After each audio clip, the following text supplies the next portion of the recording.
Saturday, April 25th. UWC Ultimate Warrior Challenge and ShareDog.com presents UWC Capital Punishment.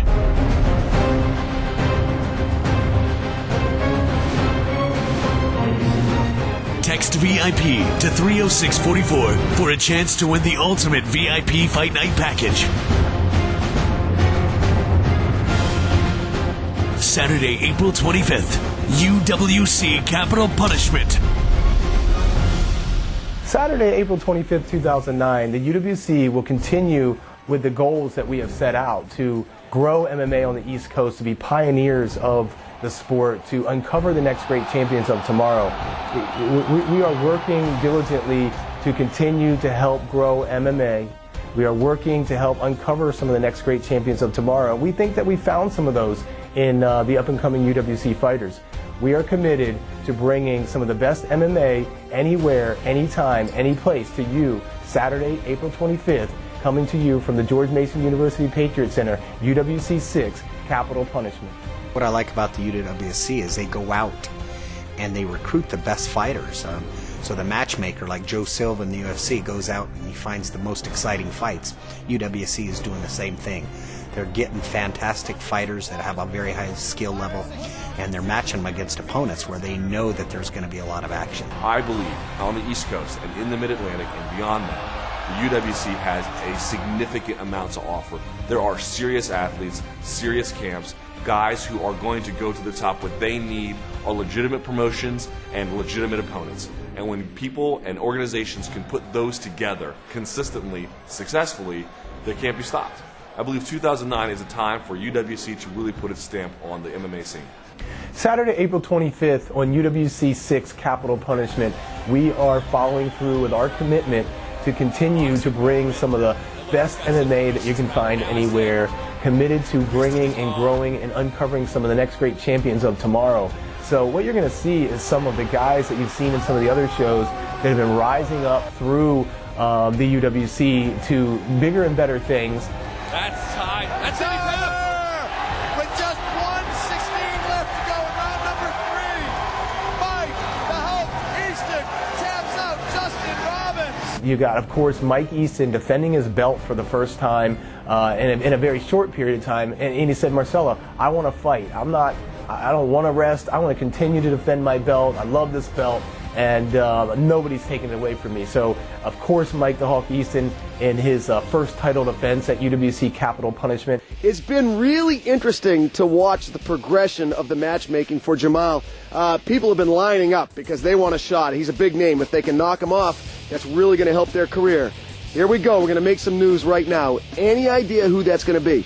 Yeah, you know, we have been holding back on a lot of the names on the card, but we will let everybody know that, Jamal, we picked a guy named Ryan Jimmo to fight Jamal in the upcoming show. There was a lot of different people that wanted the spot, and we looked at all those different matchups, and some made sense to us but didn't to them, and vice versa. But Jimmo is 9-1. He's coming out of Canada. You know, Jamal beat Antoine Britt in a pretty quickly with a guillotine choke on the last show, and there's a lot of talk about Ryan Jimmo and Antoine Britt being very similar in their up-and-coming status. I think that Britt actually does have a win over Jimmo in some capacity. I'm not sure of all the the facts there, but Jimmo's a really tough guy. He's going to be looking out for the mistake that was made by Britt.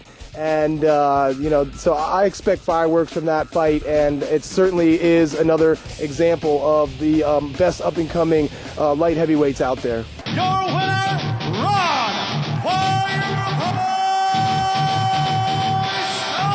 Stallings. Of course, Ron Stallings, the choir boy, who has been, dominating his last two opponents, came off a vicious knee to the chin, an immediate knockout of Whisper Gorilla Goodman.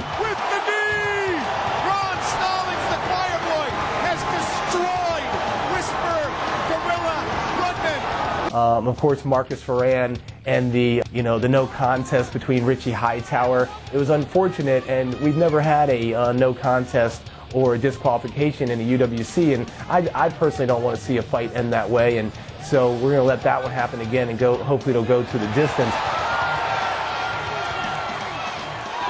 Guys like Jose Villarisco, amazing up-and-coming talent that got a huge response from the fans, and it's a huge demand for him to come back, and he's on the way up in his up-and-coming MMA career. You know how I fight is going to be exciting. It's going to be going with the speed, action, power, jumping, whatever, all that good stuff. So you guys make it up there, you know, support me, and have a good time, all right? Talk about a guy who had made a name for himself on the amateur circuit in the Washington, D.C. area. This is it. This guy absolutely murdered his opponents, one after the other. I don't think I've seen a single fight of his that was even close. Guys like Chris McRae, the Savage, you know, started his pro MMA career with the UWC after a string of just destroying all of his opponents.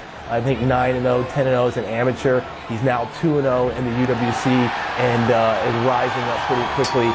By knockout, Rashad Wood. We're bringing Rashad Woods back onto the card, an incredible stand-up Muay Thai kickboxer, fought for us at 185 pounds back in the Invasion show and is making his debut at 170 pounds. Going to be a phenomenal fight. Text VIP to 30644 for a chance to win the ultimate VIP Fight Night package. Guest appearances by the Huntington Beach Bad Boy, Tito Ortiz, and more. Saturday, April 25th. UWC Capital Punishment at the Patriot Center.